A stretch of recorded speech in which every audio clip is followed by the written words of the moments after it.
Hello students, good evening all of you. कैसे हैं आप सब?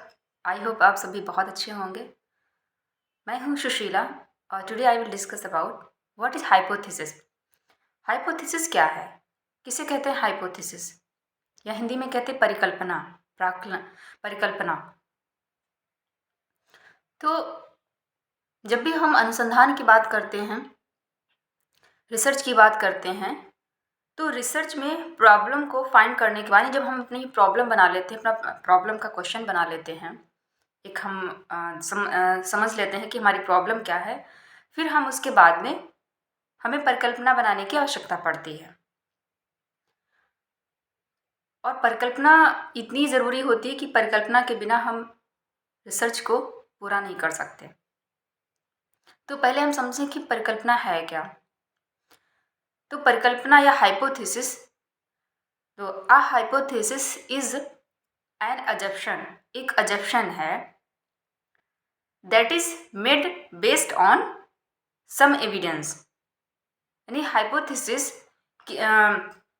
एक अजप्शन होता है जो हमारी समस्या का, जो हमारी प्रॉब्लम का प्रस्तावित आंसर होता है, एक टेंटेटिव आंसर होता है, जिसके बेस पे हम जो है आगे की रिसर्च पे कार्य करते हैं और निष्कर्ष निकालते हैं। तो हाइपोथेसिस जो हम बनाते हैं वो सही भी हो सकती है, यानी उसको सही भी पाया जा सकता है, करेक्ट भी हो सकती है वो, और रॉन्ग भी हो सकती है। तो हाइपोथेसिस ये किसी सिद्धांत पर या हम अपने अतीत के अनुभव पर मानकर जो है किसी तथ्यों के बीच, तर्क के आधार पर उनके तथ्यों के बीच संबंधों को मानकर चलते हैं कि अगर ऐसा है तो फिर ये रिजल्ट होगा। सपोज दैट कि अगर हम मान लें कि जो बच्चे हॉर्लिक्स पीते हैं दूध में मिला के, मिल्क में, वो बच्चों की ग्रोथ और उनकी हाइट जल्दी बढ़ जाती है, यानी अच्छी होती है। ये हमारा अजप्शन है, एक तरीके से मानना है कि जो बच्चे हॉर्लिक्स पीते हैं वो बच्चे ग्रोथ में अच्छे होते हैं। तो अगर हमें इसको प्रूव करना हो तो जो है ज़रूरी नहीं कि वो सही ही पाया जाए, गलत भी हो सकता है कि कुछ बच्चों ने हॉर्लिक्स यूज किया, यानी उसका दूध में मिला के पिए, लेकिन उनकी हाइट पे कोई प्रभाव नहीं दिखा। तो इस तरीके से हाइपोथेसिस एक अजप्शन होता है, एक टेंटेटिव आंसर होता है किसी समस्या का, जिसके बेस हम मान करके हम उसी हिसाब से डेटा का कलेक्शन करते हैं, और फिर जब डेटा का कलेक्शन करते हैं तो उसी के आधार पे हम उसका वर्गीकरण, उसका निष्कर्षण करते हैं, और जो हम लास्ट में रिपोर्ट या निष्कर्ष निकालते हैं। तो हाइपोथेसिस रिसर्च में एक प्रकाश स्तंभ की तरह होता है, जो हमें दिशा दिखाता है और हमें रास्ता दिखाता है कि हमें क्या करना है, क्या नहीं करना है, यानी निश्चितता प्रदान करता है। अगर हम परिभाषा की बात करें तो परिभाषा में अगर हम बात करते हैं तो एक चीज़ है कि जैसे कि परिभाषा में मोस्टली जो वैज्ञानिक अनुसंधान है, वैज्ञानिक अनुसंधान में परिकल्पना नहीं, जो हाइपोथेसिस है कि जांच एक डेटा, यानी जांच जो है वो हम डेटा के सांख्यिकी विश्लेषण के आधार पर करते हैं, जो स्टैटिस्टिक जो डेटा है उसके आधार पर करते हैं। परिकल्पना अनुसंधान को निश्चितता प्रदान करती है, श्योरिटी प्रदान करती है। परिकल्पना यानी हाइपोथेसिस और जो रिसर्च है उसमें डायरेक्ट रिलेशन होता है। परिकल्पना के अनुपस्थिति में, एब्सेंस ऑफ हाइपोथेसिस, वैज्ञानिक अध्ययन का संभव नहीं, यानी वैज्ञानिक अध्ययन संभव ही नहीं है। बिना परिकल्पना के हम कोई भी साइंटिफिक रिसर्च कर ही नहीं सकते।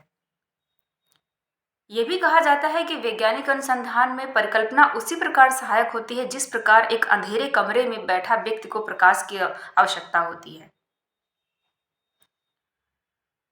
तो इस तरीके से परिकल्पना एक मार्गदर्शन का भी कार्य करती है।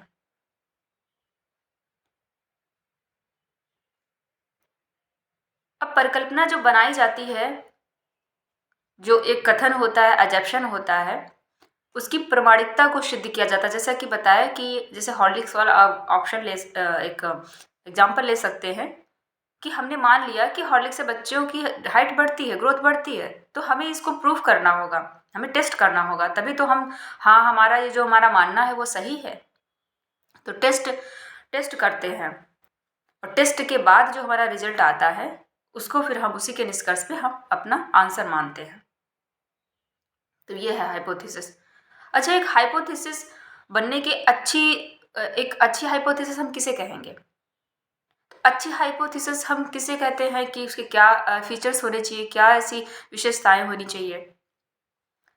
पहली बात है तो हाइपोथेसिस बनाने से पहले जो हमारा टॉपिक है, जो हमारा एरिया है, उसके बारे में हमें अच्छी नॉलेज होनी चाहिए। एक स्पेसिफिक बेसिक नॉलेज होना चाहिए कि हमारा क्या एरिया है, हमारी क्या समस्या है, और उसके बेसिस पे हम अच्छी परिकल्पना बना सकते हैं जब हमें नॉलेज अच्छा होगा अपने जो भी हमारा एरिया हो, जो भी हमारा टॉपिक होगा।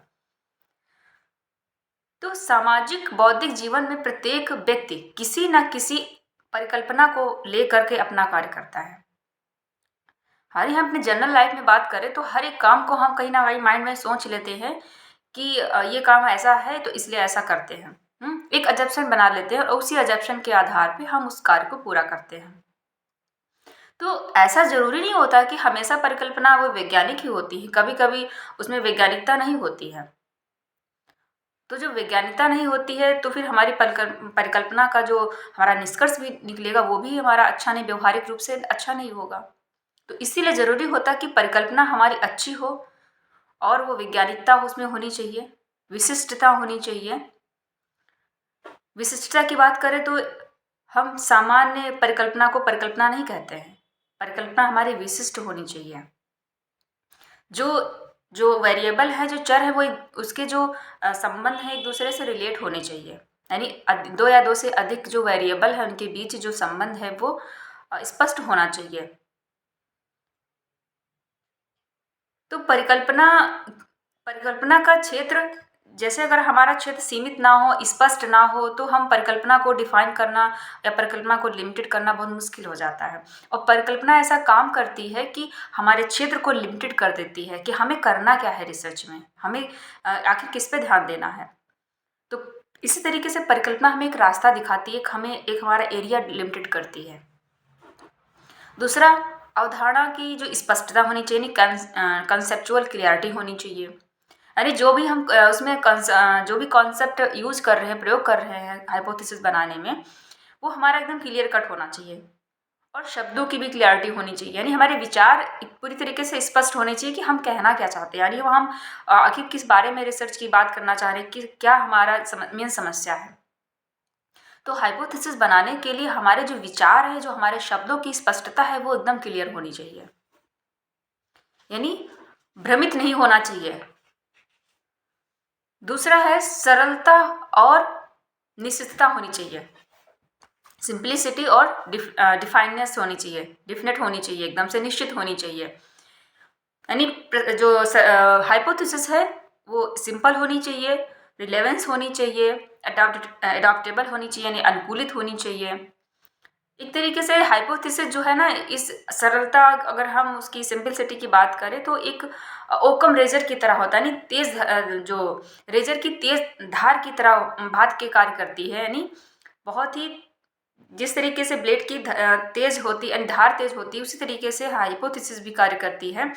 ये निश्चितता प्रदान करती है और किसी भी घटना के स्पष्टीकरण के लिए जिन कारकों की संभावना होती है उन्हें ही हमें लेना चाहिए, यानी हमें अस्पष्टता नहीं दिखानी चाहिए। तो कहने का मतलब ये है कि सिंपल होनी चाहिए और एकदम निश्चित होनी चाहिए, लिमिटेड होनी चाहिए। फिर बात करते हैं कि नेक्स्ट फीचर्स है, हो सकता है कि related to the availability techniques. हमारी हाइपोथेसिस ऐसी होनी चाहिए जिसको हम टेक्निकली हम टेस्ट कर सके, यानी जिसमें हम टेक्निक का यूज कर सकें। अगर वो टेक्निक के द्वारा अगर परीक्षण ही ना किया जा सके तो हमारी परिकल्पना अव्यवहारिक हो जाती है। ठीक, अगला पॉइंट आता है कि जो related to the body of the theory, कि मेन सिद्धांतों से रिलेटेड होनी चाहिए, मुख्य सिद्धांतों से संबंधित होनी चाहिए। परिकल्पना किसी प्रतिपादित सिद्धांत से संबंधित होनी चाहिए, यानी हमारा एक लिमिटेड होना चाहिए जो हमें श्योरिटी दे कि ऐसे सिद्धांत का होना जरूरी है, तो वैसे सिद्धांत से संबंधित होनी चाहिए। यदि परिकल्पना को अनावश्यक ही या अनरिलेटेड ही हम किसी परिकल्पना को ऐसे ही बना दें बिना थ्योरी से रिलेटेड, तो वो परिकल्पना हमारी व्यवहारिक नहीं हो सकती। यानी उसका निष्कर्ष भी अगेंस्ट जाएगा, विरोध जाएगा, उसका निष्कर्ष भी जिस बारे में रिसर्च करना चाह रहे हैं वो ऐसा ज़रूरी नहीं कि वैसा हो। तो परिकल्पना भी हमें कैसी बनानी है, किसी पार्टिकुलर सिद्धांत से रिलेटेड होनी चाहिए, और जो रिलेटेड हमारा टॉपिक जो है उसी से होनी चाहिए। ये कुछ मतलब ऐसी हमारी कुछ कंडीशंस हैं कि ऐसे जब इस तरीके से हम कार्य करते हैं, इस तरीके से हमारी परिकल्पना हम बनाएंगे तो वो बहुत ही अच्छी होगी। और परिकल्पना ऐसी होनी चाहिए जिसका परीक्षण किया जा सके, जिसका टेस्ट किया जा सके, जिसको वेरीफिएबल किया जा सके, जिसको जस्टिफाई किया जा सके। अब ऐसी परिकल्पना ना हो कि हमने परिकल्पना तो बना ली लेकिन ना तो उससे रिलेटेड हम डेटा कोई कलेक्ट कर पा रहे हैं, ना ही तो उसका परीक्षण कर पा रहे हैं, ना ही तो उसका कोई विश्लेषण कर पा रहे हैं। तो ऐसी परिकल्पना क्या मतलब क्या महत्व करेगी रिसर्च में। तो परिकल्पना ऐसी हो जो टेस्टेबिलिटी हो और वेरीफिएबिलिटी हो, यानी उसमें उसको एक तरीके से वैज्ञानिक उसका परीक्षण किया जा सके। तो ये है फीचर्स हैं कि एक अच्छी परिकल्पना के फीचर्स यानी विशेषताएं क्या होती हैं। तो आई होप ये बात समझ में आई होगी। तो मैंने क्या क्या डिस्कस किया, क्या क्या बारे में, कि एक तो परिकल्पना होती क्या है। तो परिकल्पना एक अजप्शन है, एक टेंटेटिव आंसर है किसी समस्या का, जिसके आधार पे हम अपनी रिसर्च को पूरा करते हैं। और जो है उसके बाद में परिकल्पना एक अगर हम बात करें तो ये पूर्व अनुमान है, नहीं जब हम अपने पूर्व अनुभवों पे, अतीत के अनुभवों पे या किसी सिद्धांत के आधार पे हम किसी समस्या को तर्क के आधार पे उसको मान लेते हैं और उसी को मान करके हम अब रिसर्च करते हैं। बाद में उसको टेस्ट करते हैं, टेस्ट के आधार पे हम पता लगाते हैं कि वो रॉन्ग है या राइट है। तो आई होप ये बात क्लियर हुई होगी। और फिर मैंने परिभाषा की बात की कि क्या परिभाषा है। परिकल्पना पे वैज्ञानिकता होना ज़रूरी है। बिना यानी परिकल्पना में, हाइपोथेसिस में अगर वैज्ञानिकता नहीं है तो वो हाइपोथेसिस अच्छी हाइपोथेसिस नहीं होगी। निश्चितता होनी चाहिए, है ना, डेफिनेटनेस होना चाहिए, और अच्छी परिकल्पना के जो फीचर्स हैं। तो आई होप ये टॉपिक, ये पॉइंट्स जो हैं वो आपको क्लियर हो गए होंगे। तो फिर मिलते हैं नेक्स्ट क्लास में। तब तक पढ़ते रहिए, मुस्कुराते रहिए। नमस्कार, हैव अ नाइस डे।